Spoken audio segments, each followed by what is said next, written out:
I have a dream that my poor little children will one day live in a nation where they will not be judged by the color of their skin, but by the content of their character. Today is Martin Luther King Jr. Day. While just about everyone can quote a few lines of the speech, I Have a Dream, there is much more to his legacy. Bishop Tavis Grant, Executive Director of Operation PUSH, joins us with more. Good morning, sir. Good morning. It's a great day to be alive. Martin Luther King Jr. moved to Chicago to address issues of schooling. What would he think of the status of schools in African-American communities in Chicago today? Well, he thinks there's still much more work to be done. You know, 75% of our children are on free lunch and live below the national poverty line. Our rates of graduation and matriculation through higher education are not where they are. And so he would tell us that we would have to put more muscle behind the wheel of getting more children involved in public education and higher education to make this a more perfect union. When someone like Dr. Martin Luther King Jr. becomes so iconic, it's almost hard to see them as a person. Tell us a little bit about Martin Luther King as a person. Well, as a person, he was a student, he was a minister, and he was a servant.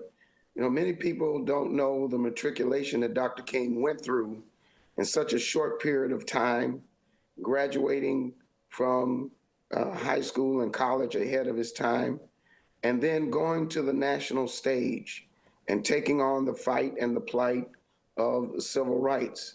He really put together a patchwork, a collaboration, if you will, of blacks, browns, whites, progressives, moderates, that really served as a canvas of change and transformation, and we're still keeping that dream alive today.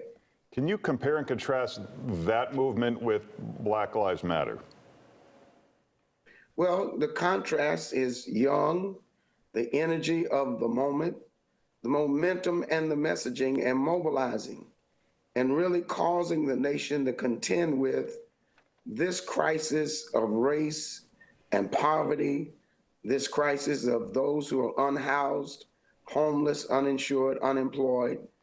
It has provided us an opportunity to raise a generation that can take the King dream to the next level and actualize it. We really, in our lifetime, can eradicate poverty in our lifetime, make this a more amenable and civil democracy. And last but not least, we can spread peace all over the world.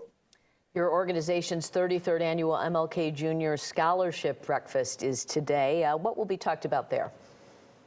Well, we've given away millions of dollars in scholarships.